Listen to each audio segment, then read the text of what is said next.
Salut la famille, j'espère que vous allez bien. Je suis vraiment trop content de vous retrouver aujourd'hui parce que enfin on va pouvoir parler du bac école. C'est une série de vidéos qui va être composée de 7 épisodes et je vais parler de tous les aspects de l'aquariophilie d'eau douce. Peu importe la question que tu te poses, comment fabriquer un bac, comment on entretient le filtre, comment on coupe les plantes, t'inquiète, je suis sûr que je vais pouvoir y répondre. Aujourd'hui, on se retrouve pour la fabrication de ce bac et je vais te parler aussi du cycle de l'azote. T'inquiète, je vais tout te dire sur le cycle de l'azote parce que crois-moi, c'est quand même quelque chose d'incroyable. En aquariophilie d'eau douce, tu vas pouvoir trouver différents types de biotopes.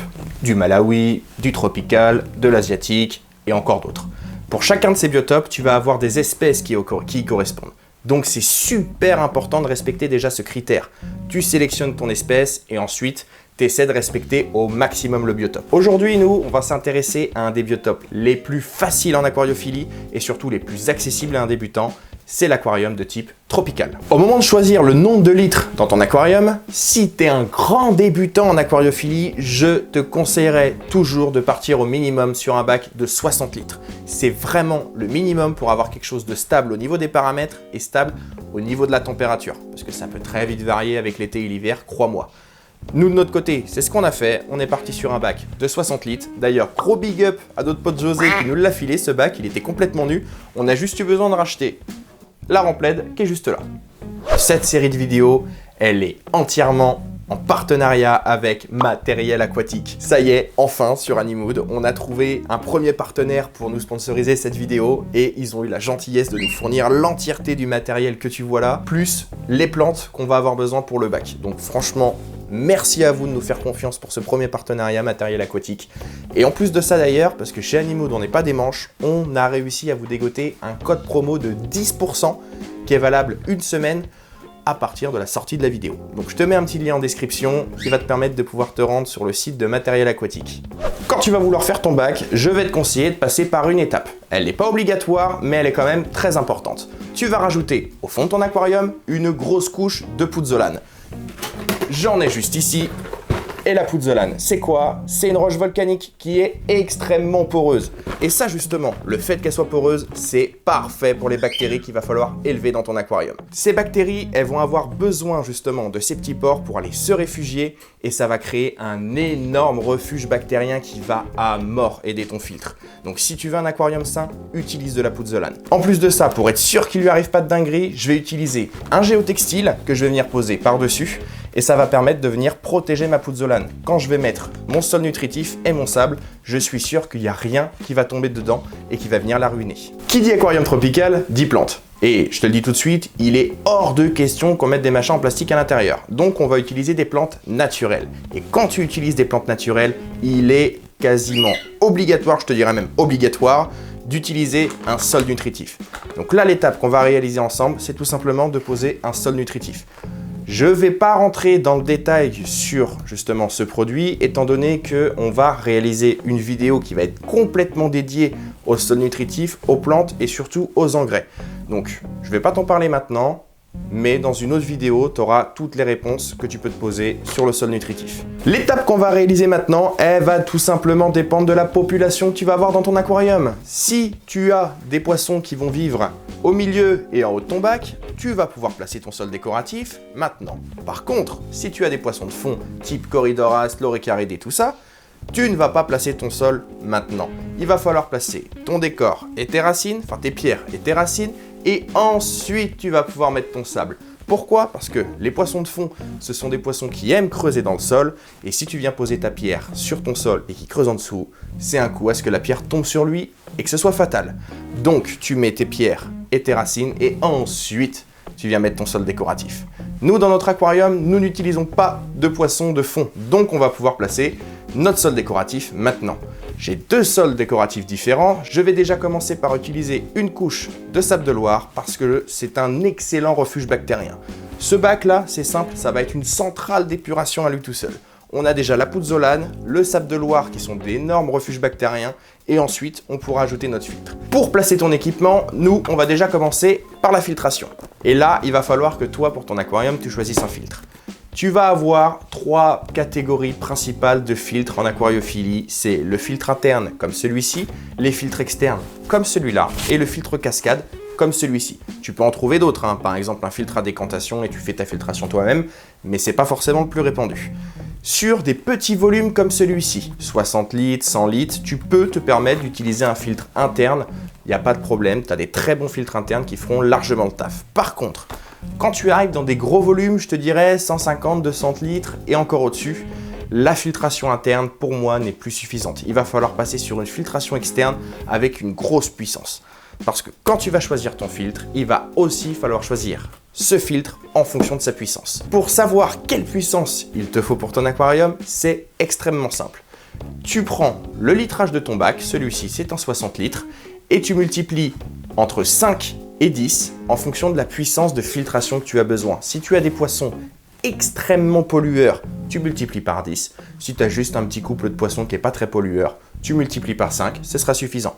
Là, on va avoir des poissons assez pollueurs, donc je prends 60 litres, je le multiplie par à peu près 8, j'obtiens 500.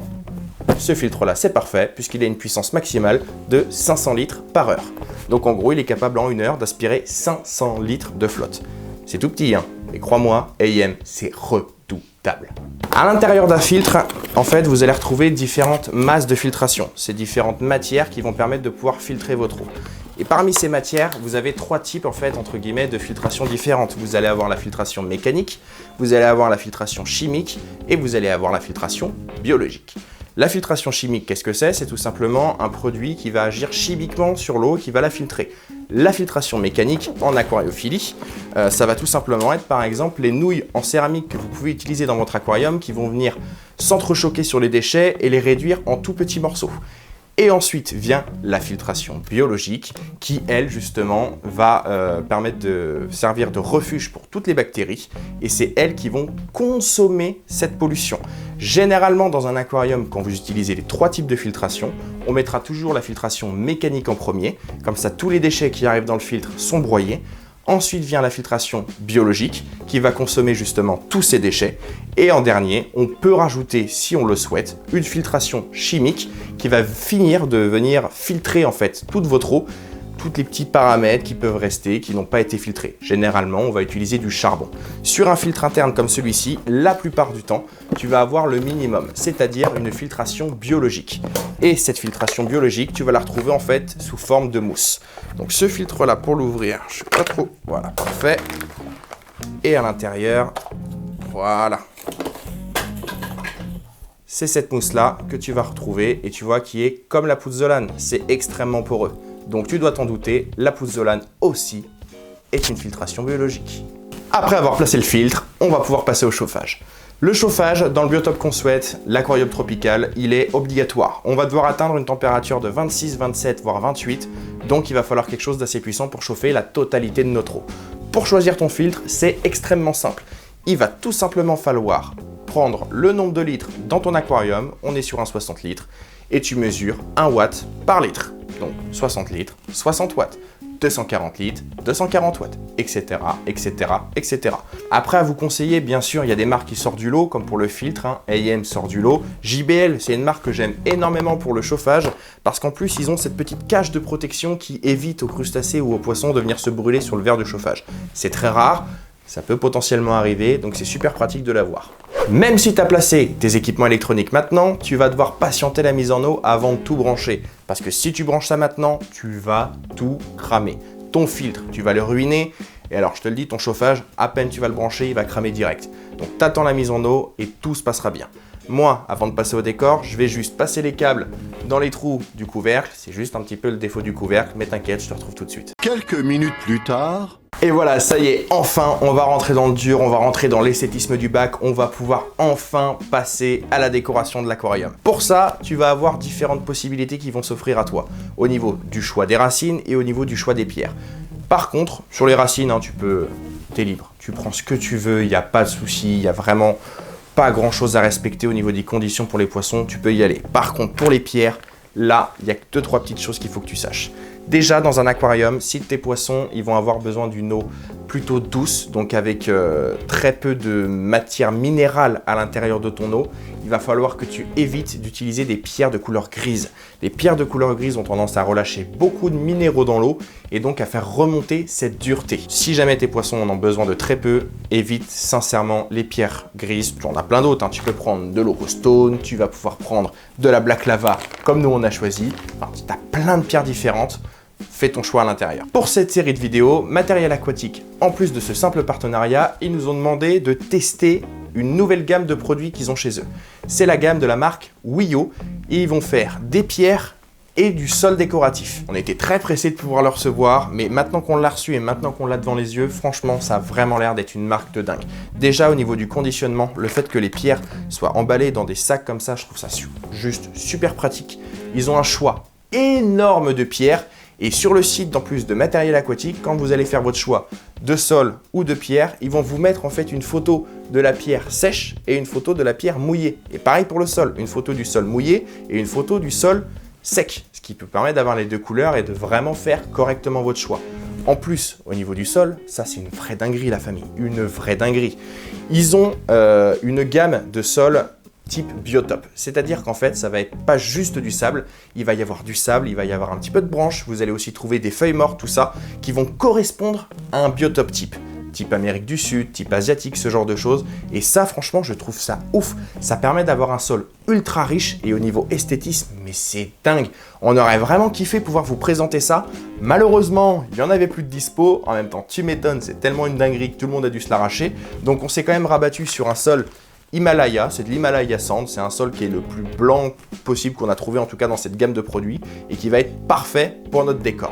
Par contre, on va pas placer tout ça dans l'aquarium comme ça, comme des sauvages, comme des gros bourrins. Non, il y a une étape très importante à bien respecter, c'est le nettoyage et enlever toutes les bactéries que tu vas pouvoir trouver sur ton décor. Pour les racines, c'est extrêmement simple. Tu vas déjà dans un premier temps la passer au four, 200 degrés pendant 30 à 40 minutes, ça va tuer toutes les bactéries. Ensuite, il va falloir faire en sorte que ta racine, quand tu la mets dans l'eau, elle coule, qu'elle ne remonte pas quand tu vas faire ton remplissage. Pour ça, c'est tout simple. Tu vas l'immerger dans un seau d'eau pendant plusieurs jours et au bout d'un moment, elle va s'imbiber de flotte et elle va finir par couler. Sachant qu'une racine, à l'intérieur, on va trouver un élément qui s'appelle le tanin. C'est une molécule qui va venir en fait colorer ton eau et qui va la rendre un peu plus marron. Certaines personnes apprécient ça. On peut en faire des biotopes, ça s'appelle des biotopes Blackwater. Si tu n'apprécies pas ça, tu as deux solutions pour pouvoir rendre ton eau cristalline. Soit tu fais des changements d'eau et au bout de plusieurs changements d'eau, le relâchement de tanin va se réduire et du coup ton eau sera de plus en plus claire. Ou alors, si tu la veux claire dès le départ, c'est simple, tu prends ta racine, tu prends une grosse marmite, tu la remplis d'eau, tu la mets à chauffer, tu fais bouillir, tu trempes ta racine pendant 30-40 minutes à l'intérieur, ça va relâcher, ça va forcer le tanin à se relâcher et à la fin, je te jure qu'il n'y aura plus assez de tanin dans ta racine pour pouvoir colorer ton eau. C'est redoutable, c'est super efficace, par contre ça demande une grosse marmite parce que des fois on a des racines énormes et c'est compliqué de les faire bouillir. Pour tes pierres, très important, il va falloir aussi vérifier qu'il n'y ait plus de bactéries à l'intérieur. Pour ça, tu peux les passer au four 200 degrés 30 minutes, c'est redoutable. Ou alors, tu peux aussi les faire bouillir pendant une demi-heure dans une casserole ou dans une marmite, ça marche très bien. Pour le sol, ça, c'est l'étape un petit peu plus chiante, surtout quand tu utilises du sable. Il va falloir mettre ton sable dans un seau et là, tu vas mettre de l'eau, le tourner, bien la rincer, tu vides ton eau, tu remets de l'eau, tu recommences, tu fais ça plusieurs fois jusqu'à ce que ton eau soit assez claire. Et une fois que c'est fait, ça y est, ton sable il est complètement nettoyé et tu vas pouvoir le mettre dans ton aquarium.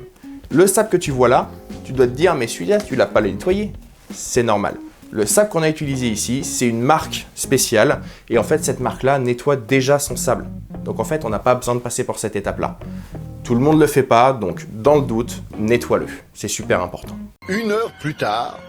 Ça y est, c'est bon la famille, j'ai fini de nettoyer complètement le décor, les racines, les roches, le sable, tout est nettoyé. On va pouvoir passer à la mise en place dans l'aquarium et fabriquer le décor. Avant ça, si jamais tu découvres notre chaîne et que tu as envie d'avoir la suite de la série de vidéos, abonne-toi à notre chaîne YouTube. Tu peux en plus cliquer sur la cloche, ça te permettra de recevoir des notifications à chaque fois qu'une nouvelle vidéo sortira.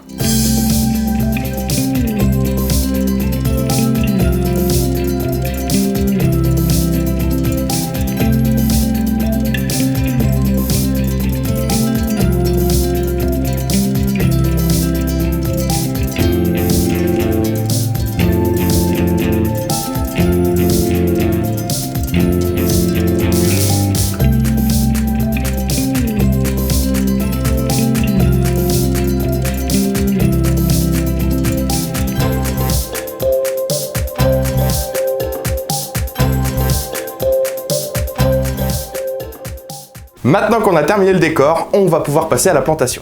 Avant ça, si tu utilises du sable comme nous, j'ai une petite astuce à te donner qui va te permettre de te faciliter les choses, mais grandement. Tu vas récupérer l'eau que tu avais prévu d'utiliser pour le remplissage de ton aquarium et tu vas remplir ton bac au même niveau que ton sol. Ça va permettre de faire en sorte que, au moment de la plantation, ton sable retombe directement. Et comme ça, tes plantes ne remontent pas. Enfin bon, ça c'est qu'une astuce, je te la pose là, t'en fais ce que tu veux. On va enfin pouvoir passer à la plantation. Je pense que tu dois le savoir maintenant. Moi, les plantes, c'est pas ma plus grande passion. Je sais qu'Alban, en plus de la passion des animaux, il a la passion des plantes. Du coup, c'est vraiment lui maintenant qui gère complètement les plantes. Il a fait une petite sélection justement pour cet aquarium. Il va venir nous présenter tout ça. Alors, pour commencer en plante rapide, je vais avoir de la bacopa. La bacopa, c'est vraiment une plante qui se plante du coup en bosquet directement dans le sol, dans le sable et ton substrat. C'est des plantes où voilà, elles vont tellement se développer qu'il va falloir les tailler automatiquement. On les coupe en deux, on replante et automatiquement ça repart. Ça refait des racines et tout, ça se développe vraiment à mort. Ensuite je vais avoir la Pogonstermon. Pogonstermon, alors c'est même délire, ça se développe beaucoup, ça consomme énormément de pollution dans ton aquarium. Donc toutes ces plantes à croissance rapide, c'est très important dans ton aquarium. C'est ce qui va consommer du coup toute la pollution de tes poissons, les petites feuilles mortes qui vont pourrir et qui vont se décomposer dans l'aquarium, ça va être toutes ces choses là. Par contre celle-ci, la petite Pogonstermon là, le petit truc à faire attention, c'est qu'il lui faut de la place et il lui faut de l'éclairage. Sans ça, automatiquement les feuilles, les petites feuilles qu'il y a sur les tiges vont complètement mourir, elles vont disparaître et là il va y avoir qu'une seule tige. C'est juste ignoble, donc on coupe et on laisse la plante repartir. Ensuite en taille, on dit mini parce que celle-ci est beaucoup plus petite, normalement elle devrait être aussi grande que la Pogonstermon ou la bacopa. Elle peut tenir sans CO2, mais si on rajoute du CO2, voilà, elle va vraiment exploser, elle peut même avoir des petites couleurs en plus. Petites couleurs un peu bordeaux, rouge. Ok, d'accord.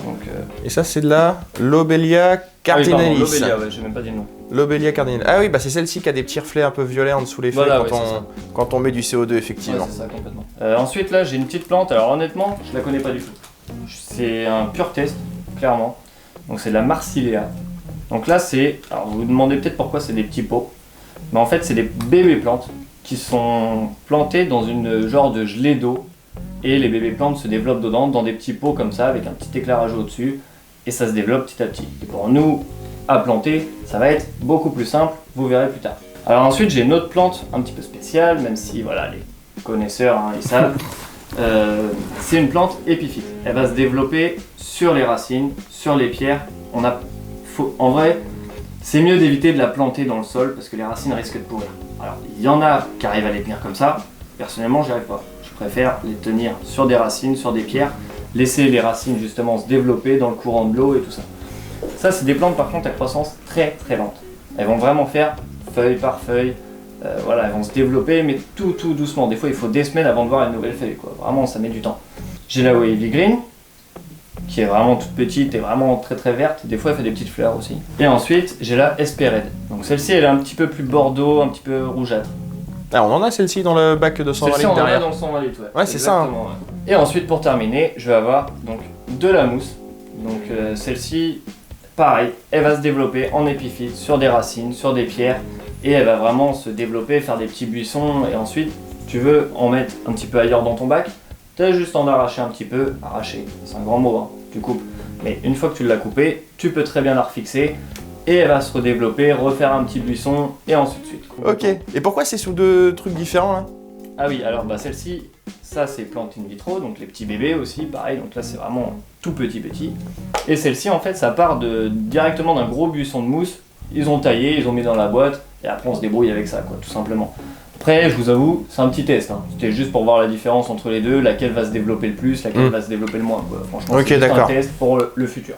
Nickel, bah écoute, ouais, on va pouvoir passer... Alors, ce qu'on va faire là maintenant, c'est que pour la plantation, vous voyez, il y a les pots, il y a en fait de la laine de roche qui est à l'intérieur, donc on va déjà commencer par retirer tout ça. C'est une laine de roche, donc je vais te montrer vite fait. Hop.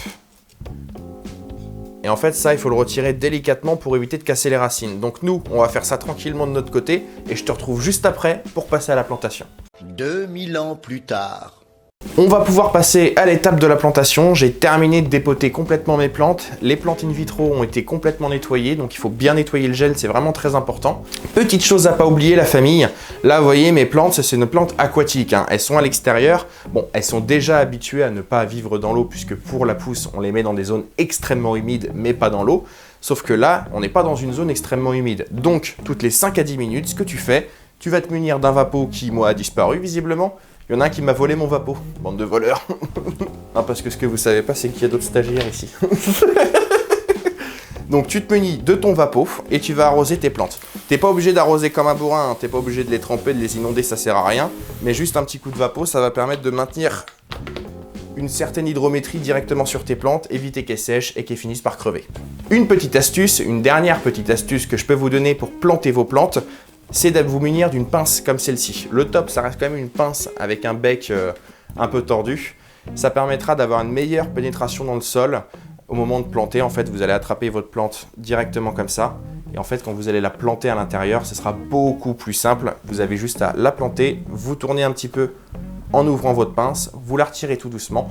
Et en plus, avec la technique de l'eau et du sable, je peux vous jurer, votre plante, elle ne va pas remonter. Elle va rester fixée au fond et terminée.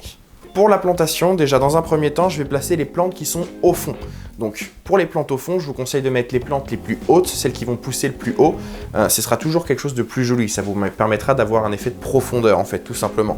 Là, je vais avoir 2 plantes du coup qui vont correspondre à ce descriptif. La Pogonstermon, donc cette plante-là. Celle-ci, je vais la planter au fond à droite, au niveau du filtre, parce que j'aime bien cet emplacement-là. Je trouve qu'elle va vraiment bien rendre de ce côté-là. Ensuite, la Bacopa, donc ça c'est la deuxième qui va aller au fond aussi. La Bacopa, elle va aller à l'opposé directement. Sachant que quand vous allez planter vos plantes dans un aquarium, je vous conseillerais toujours de les planter en bosquet. C'est-à-dire que vous les laissez vraiment tous ensemble, vous évitez d'en planter un peu partout dans votre bac et de faire un mélange. Ça vous permettra justement de les planter, si vous les plantez en bosquet, d'avoir un côté très naturel et en plus très joli. Donc sur les plantes du fond, on va vraiment avoir que ces deux-là. Pour la zone un petit peu milieu et devant, on va du coup pouvoir placer la Lobelia puisque elle va grandir encore un tout petit peu. Donc celle-ci, je pense qu'on va la placer devant le bac et devant à droite en fait, dans cette zone-là. Ensuite, on va avoir donc les Bucephalandra. Les Bucephalandra, Alban vous a bien précisé que c'était des plantes qui étaient épiphytes, donc des plantes qui ne doivent pas être plantées dans le sol, mais être fixées sur une pierre ou sur une racine, donc sur votre décor. Pour ça, il y a différentes solutions. Tu peux soit te munir d'une superglue, et du coup, il va falloir appliquer ta superglue sur la surface et venir coller les racines de ta plante. Ça fonctionne très bien, c'est très efficace. Par contre, il faudra toujours prendre de la superglue en gelée. Si tu la prends liquide, ça va trop couler, tu vas en foutre partout, ça va être une galère. Prends aussi une superglue à sèche rapide. Ce sera toujours plus efficace et ça te permettra d'éviter, parce que comme tu as un bon taux d'humidité à l'intérieur, ça t'évitera d'avoir des galères ensuite. Je te rassure, la colle, une fois qu'elle est sèche, elle ne rejettera aucun élément dans ton eau. Donc il n'y a vraiment aucun risque pour la population de ton poisson. Sinon, tu peux prendre un fil de pêche tout simplement, tu viens caler ta plante et tu la fixes avec un fil de pêche. Sinon, si tu as des zones un petit peu comme celle-ci, tu vas pouvoir la caler entre et la laisser se développer directement sur ta racine.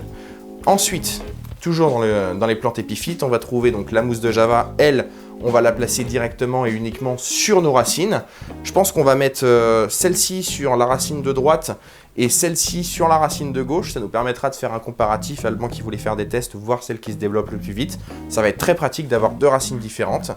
Et en plus, on va avoir du coup ensuite les plantes in vitro. Donc ça, c'est des plantes qui sont à mettre devant puisque ce sont des plantes qui ne montent pas très haut. Elles sont vraiment gazonnantes. Donc on va pouvoir les placer à l'avant du bac. Et celles-ci, elles vont aller devant à droite. Histoire de vraiment faire des bosquets, avoir des plantes qui soient bien séparées en fonction de leur variété. Ça donnera un look très naturel. La plantation étant terminée, on va pouvoir passer à la dernière étape de la fabrication de l'aquarium. C'est la mise en eau de ce bac. Pour ça, tu vas avoir différentes solutions qui vont s'offrir à toi. La première, c'est de passer 100% par de l'eau du robinet. C'est tout à fait possible, par contre, il y a quelques petites choses à faire avant. Tu vas devoir déjà la déchlorer, ton eau, donc soit de manière naturelle, soit de manière chimique. Donc de manière naturelle, tu la mets dans une bouteille, un vase, un seau, un arrosoir, enfin bref, le récipient que tu veux, tu le laisses ouvert et tu laisses le chlore s'évaporer pendant 48 heures. Une fois que c'est fait, tu vas pouvoir mettre ton eau dans ton bac. Tu vas devoir aussi vérifier dans cette eau qu'il n'y ait pas de pollution à l'intérieur. Dans l'eau du robinet, ça dépend des régions, il arrive très souvent que vous ayez un petit peu de pollution à l'intérieur. C'est pas du tout dérangeant pour notre consommation en nous, mais ça arrive. Donc pense à bien vérifier ton eau du robinet avant de l'utiliser. Si tu souhaites utiliser une autre solution, c'est possible, tu vas pouvoir passer par de l'eau en bouteille sur un 60 litres, honnêtement, c'est encore possible. Si tu souhaites le faire, utilise toujours de l'eau de source, jamais d'eau minérale. Par contre, nous, on utilise une technique encore différente. On va faire avec de l'eau osmosée. L'eau osmosée, c'est de l'eau qui a été complètement filtrée pour avoir l'eau la plus pure possible. Nous, on a un osmoseur à la maison, c'est pas non plus le plus performant, mais il fait largement le travail. On va passer du coup par de l'eau osmosée et ensuite on va rajouter quand même un petit peu d'eau de notre aquarium.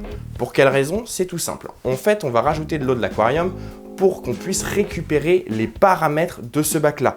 Parce que vu que l'eau osmosée étant de l'eau pure, le pH est le plus neutre possible, donc à 7. Donc si tu veux une eau un petit peu basique ou un petit peu acide, il va falloir utiliser du pH+, ou du pH-, qui sont des produits chimiques qui vont modifier ce paramètre. Ou alors tu utilises l'eau d'un aquarium où les paramètres sont déjà corrects et comme ça, tu n'as pas trop besoin de te casser la tête avec des produits chimiques. Nous, c'est ce qu'on a fait, on va récupérer 20% à peu près et le reste, ce sera que de l'eau osmosée. Donc là, mes seaux, ils sont déjà tous prêts, on va pouvoir passer au remplissage. La petite technique que nous, on utilise, tu vois, nous, on a des étagères, c'est quand même super pratique. Je vais juste récupérer mon seau. Hop, donc là, seau rempli d'eau, je le place là-haut. Voilà. Et avec mon petit tuyau, je vais pouvoir justement faire passer l'eau du seau jusqu'à l'aquarium. Bon, c'est les techniques de base, hein. Généralement tu vois ça quand tu es au collège, ça va tomber tout simplement par gravité et par effet d'aspiration, mais on va utiliser des petits tuyaux pour éviter de tout retourner à l'intérieur. Parce qu'on pourra utiliser des gros tuyaux, hein, mais je te jure que tu vas vraiment tout retourner. Et ce serait dommage du coup de gâcher le travail que tu t'es tant fatigué à faire.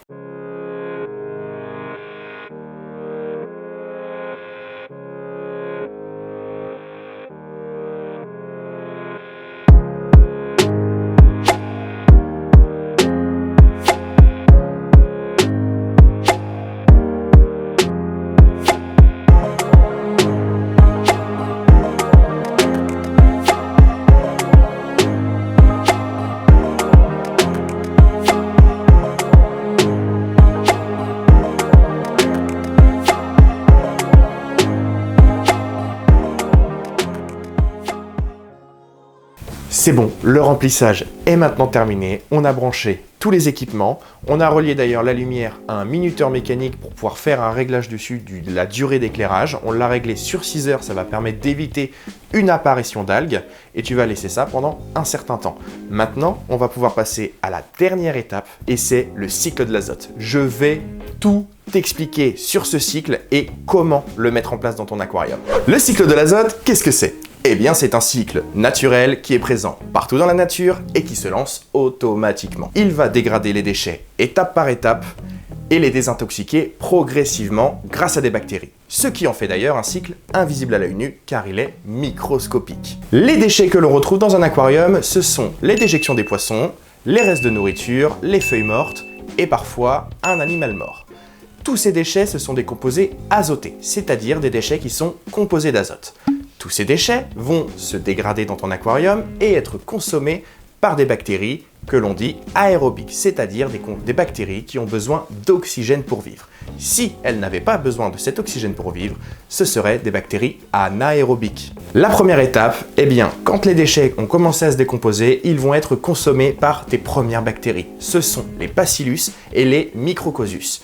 Ces bactéries vont justement transformer ces déchets en deux éléments différents, soit en ammonium, si le pH de ton eau est en dessous de 7, c'est-à-dire une eau acide, et en ammoniac, si le pH de ton eau est au-dessus de 7, une eau basique donc. Je le rappelle d'ailleurs, le pH, c'est une unité de mesure du taux d'acidité dans l'eau. À savoir que l'ammonium, comparé à l'ammoniac, est beaucoup moins toxique pour le vivant.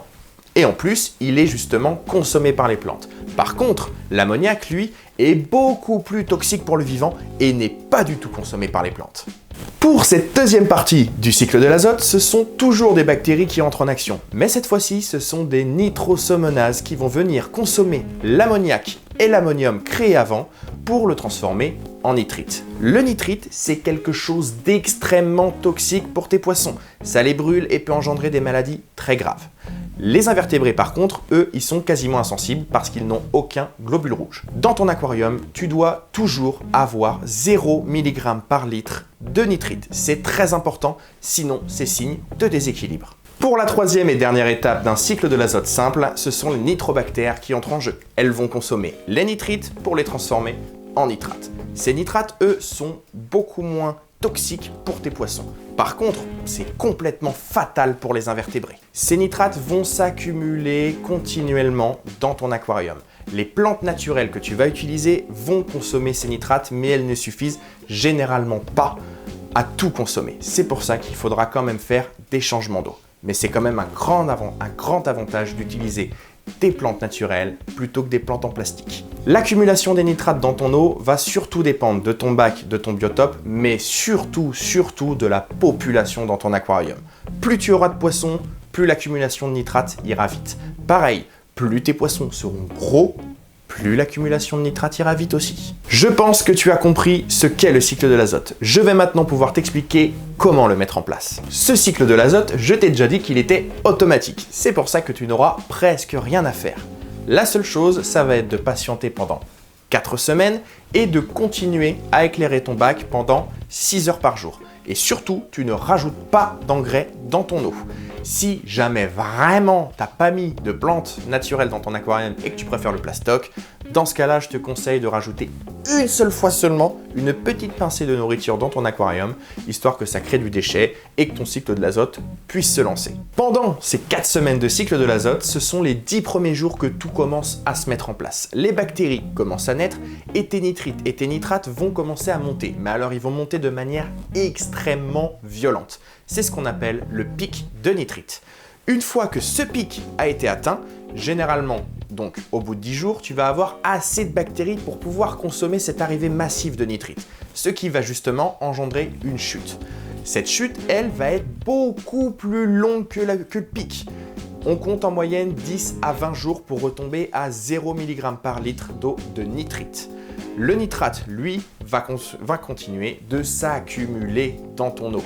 Le seul moyen de l'évacuer, ça va être de faire des changements d'eau régulièrement, compte au moins une fois par semaine. Pour choisir ton eau au moment du changement, eh bien c'est extrêmement simple. Je te l'ai déjà dit tout à l'heure, c'est la même chose qu'au remplissage. Pense à bien faire évacuer le chlore de ton eau si jamais tu utilises de l'eau du robinet. Par contre, au niveau de l'eau du robinet, ça je tiens à te le préciser, selon la région dans laquelle tu es en France, il arrive qu'il y ait déjà un petit peu de nitrate dans ton eau. Donc si jamais toi, c'est le cas, évite d'utiliser cette eau pour faire tes changements parce que tu vas enlever du nitrate pour en remettre derrière. C'est pas très utile. Si tu trouves que 4 semaines c'est trop long et que tu n'as pas la patience, tu as la possibilité de pouvoir accélérer ce cycle de l'azote. Par contre, c'est quelque chose que je ne te conseille pas. Tu vas pouvoir trouver en animalerie, dans des frigos, des bactéries vivantes à mettre dans ton aquarium. Sur la boîte, ils disent que en une semaine, tu peux mettre tes poissons, parce que les bactéries sont directement vivantes, elles vont se loger dans le filtre. Sur le papier, ça a l'air génial. Dans la réalité, je ne peux pas te garantir que tout va bien se passer, donc évite. Par contre, ça peut être très pratique si jamais tu récupères un poisson dans l'urgence ou ce genre de choses pour lui faire un bac très rapidement. Ça peut être utile dans certains cas, mais personnellement, pour lancer votre aquarium correctement, je ne vous le conseille pas. Pour pouvoir suivre ton cycle de l'azote et essayer de le contrôler, tu vas pouvoir faire tester ton eau. Tu peux amener un petit échantillon en animalerie et ils la testeront pour toi. Si tu désires faire tes tests toi-même, eh bien, je te donne rendez-vous à l'épisode 2 du Bac École. Pour conclure, il faut bien comprendre que le cycle de l'azote, c'est quelque chose de naturel. Il est littéralement présent partout autour de toi dans la nature. Les bactéries que tu vas trouver dans ton aquarium, ce sont des bactéries qui sont vivantes. Donc, prends-en soin et je t'assure qu'elles prendront soin de ton aquarium. Un énorme merci la famille d'avoir regardé cette vidéo. Tu vas pouvoir retrouver le prochain épisode sur le Bac École dans les prochains mois. On va parler des tests de l'eau et de l'introduction des poissons. En attendant, moi je te retrouve dans 2 semaines pour une vidéo dédiée à la terrariophilie. Tu vas pouvoir aussi en attendant nous retrouver sur les réseaux Instagram et sur Facebook où on va te lancer un maximum de photos. Si tu veux être sûr de ne rien louper de la suite, rejoins-nous la famille. Moi, c'était Matt sur Animood. Je vous fais des bisous. Ciao!